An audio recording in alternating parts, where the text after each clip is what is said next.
Hi friends, welcome to my YouTube channel BK education centre. मैं हूं बिमला कुमारी और आज मैं उन पेरेंट्स के लिए एक सॉल्यूशन लेके आई हूं जो पेरेंट्स अपने बच्चों के लिए बहुत चिंतित होते हैं पढ़ाई को लेके, और वो कहते हैं कि हमारे बच्चे स्कूल भी जाते हैं और पढ़ाई भी करते हैं, फिर भी उन बच्चों का जो रिजल्ट होता है वो अच्छा नहीं हो पाता है और उनके बच्चे ज़्यादा होशियार नहीं बन पाते हैं।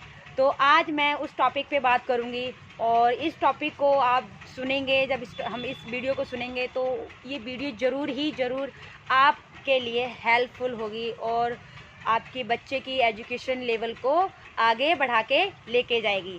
तो आज मैं आपको बताती हूँ कि पेरेंट्स क्या गलती करते हैं अपने बच्चों के साथ, अपनी बच्चों की पढ़ाई के साथ, जिसकी वजह से बच्चा पिछड़ जाता है। क्योंकि टीचर तो मेहनत करता ही है, बच्चा भी मेहनत करता है, लेकिन थोड़ी सी कमी रह जाती है तो वो सिर्फ़ और सिर्फ बच्चों के माँ बाप की। तो मैं आज आपको बता रही हूँ। सबसे पहले आप जिस तरीके से आप अपने बच्चों को रेगुलर स्कूल भेजते हैं, और वो रेगुलर स्कूल भेजना बच्चों की अच्छी पढ़ाई के लिए, उसके अच्छे भविष्य के लिए बहुत ज़रूरी होता है। उसी तरीके से स्कूल में जो पढ़ाया जाने वाला जो पाठ होता है, यानी स्कूल में जो टीचर जो उसके पाठ पढ़ाते हैं, चैप्टर जो पढ़ाया जाता है, उस चैप्टर को आप लोग घर पे भी ज़रूर पढ़ाएं। क्योंकि कुछ बच्चे होते हैं जो घर पे स्कूल में जाके पढ़ लेते हैं, लेकिन घर पे आके वो नहीं पढ़ते हैं और आप लोग भी ध्यान नहीं दे पाते हैं। क्योंकि आज के ज़माने में किसके पास टाइम है अपने बच्चों के लिए भी? कुछ पेरेंट्स ऐसे होते हैं जो अपने बच्चों के लिए भी टाइम नहीं निकाल पाते हैं। लेकिन कुछ पेरेंट्स तो ही पैसे कमाते ही इसीलिए हैं, वो इसीलिए ही ताकि उनके बच्चों का भविष्य बहुत अच्छा बने। अपने बच्चों का अच्छा भविष्य बनाने के लिए वो इतनी मेहनत करते हैं। और कुछ पेरेंट्स जो होते हैं वो थोड़े पढ़े लिखे नहीं होते हैं, तो वो सोचते हैं कि हम तो पढ़े लिखे नहीं हैं, तो हम कैसे अपने बच्चों के पढ़ाई करवाएं और कैसे हम उसको पढ़ा सकते हैं। तो वो पढ़ा नहीं सकते, लेकिन अपने बच्चों को बोल तो सकते हो ना। आप अपने बच्चों को बोलिए पढ़ने के लिए आप बोलेंगे, आप अपनी आंखों के सामने उसे बिठा के उसे बोलो काम करें, पढ़ाई करें, तो इतना तो आप ज़रूर कर सकते हैं। और आपको इतना करना पड़ेगा अगर आप चाहते हैं कि आपका बच्चा पढ़ाई में अव्वल रहे, स्कूल में अच्छे नंबर लेके आए, अच्छा प्रदर्शन करे स्कूल में, तो आपको ये काम ज़रूर करना पड़ेगा। और स्कूल में जो पाठ पढ़ाया जाता है, घर पे आके पढ़ने से उसका जो रिवीज़न होता है, इससे क्या होता है, बच्चे की मानसिक जो शक्ति होती है वह बहुत मजबूत होती है और वो चैप्टर बहुत अच्छे से समझ में आ जाता है और वो उसको कभी भूल नहीं पाता है।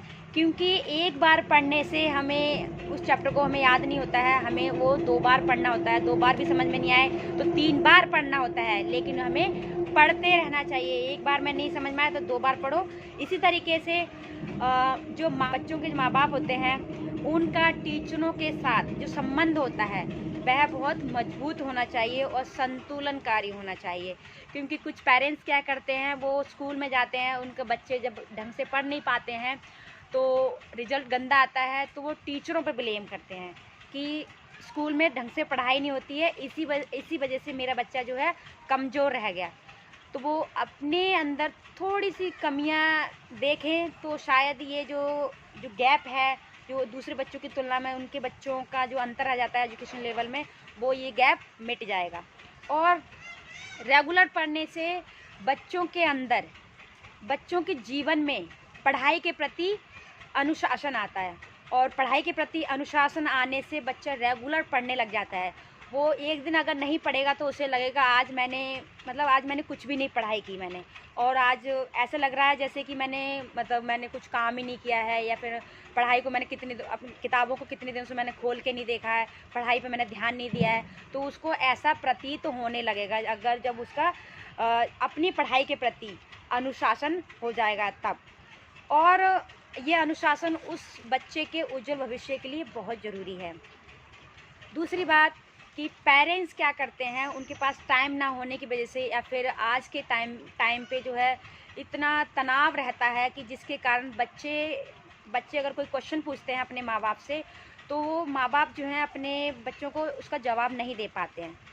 बोल देते हैं कि मैं बाद में बता दूंगा, टाल देते हैं, या फिर गुस्सा होकर मैं आया हूँ और तुम बीच में आके अपना क्वेश्चन करने लग गए। इस तरीके से बच्चे का जो क्वेश्चन होता है, उसका जो आंसर उसको मिलना चाहिए, वो उसका दब जाता है वहीं पे, और वो बेचारा सहमासा डर भी जाता है। तो उसको डराना नहीं है, आपको हिम्मत से, धैर्य से काम लेना है और शांतिपूर्वक उस बच्चे को समझाना है। अगर आप ज़्यादा टेंशन में हो तो आप उसको बोलिए, बच्चे से बोलना है आपको कि आप थोड़ी देर में आना, मैं उसके बाद बता दूँगा। टाइम दे दीजिए, आप इतने बजे आओ या फिर इतने टाइम पे मैं आपको समझा दूँगा।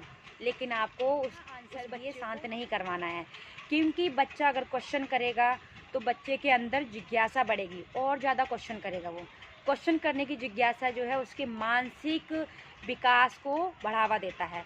अब वो घर पे क्वेश्चन कर रहा है, उसको घर पे सारे क्वेश्चनों का जवाब मिल रहा है, तो स्कूल में जाकर भी बच्चा ज़रूर क्वेश्चन करेगा अपने टीचर से। तो इसीलिए आपको अपने बच्चे के साथ शांतिपूर्वक और हर एक क्वेश्चन का आपको उसका जवाब देना होगा। और आपको स्कूल पे पूरी तरीके से निर्भर नहीं रहना है, क्योंकि कुछ पेरेंट्स बोलते हैं हमारा बच्चा स्कूल जा रहा है, बस स्कूल जाते हुए वो सोचते हैं कि हमारी ज़िम्मेदारी पूरी हो गई।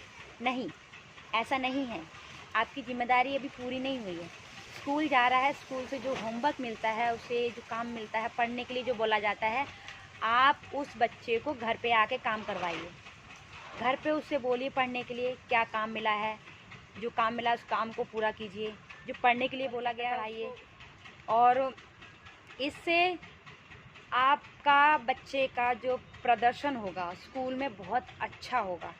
तो मैं आपसे गारंटी ले सकती हूँ इस बात की, जिस तरीके से मैंने आपको बताया, अगर आप उस तरीके से अपने बच्चों का ध्यान रखेंगे, उनका ख्याल रखेंगे, तो बच्चा ज़रूर ही अच्छे नंबर लेके आएगा। और अच्छे नंबर लाना ज़रूरी नहीं है, उसका जो मानसिक विकास है। और पढ़ाई हम क्यों करवाते हैं? पढ़ाई इसलिए करवाते हैं ताकि वो बच्चा जो है सही गलत का फ़र्क जान सके, अच्छे बुरे की पहचान कर सके। मानसिक विकास तेज़ करते हैं, मानते हैं, पढ़ाई से उनका मानसिक विकास तेज़ होता है, उसकी बुद्धि तेज़ होती है, लेकिन सही गलत का भी वो फ़र्क पहचान सकता है समाज में जीने के लिए। आज के टाइम पे ये तो बहुत ज़रूरी है कि सही गलत की पहचान बहुत ज़रूरी है, क्योंकि इतने झूठ बोले जाते हैं, इतने मतलब फरेबी दुनिया हो गई है ये।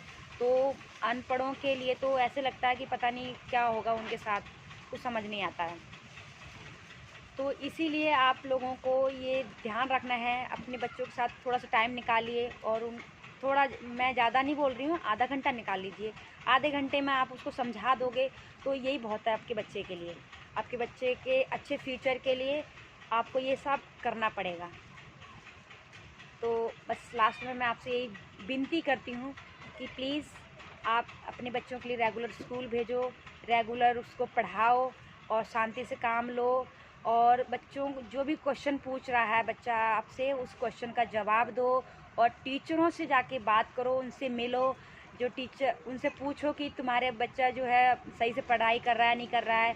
अगर कोई, क्या हो सकता है कि आप वहाँ नहीं जा पा रहे हो, आप आपसे कुछ बात करना चाहते हो, उस बच्चे के पेरेंट्स से मिलना चाहते हो, तो इस बहाने से वो आपसे मिल भी पाएंगे।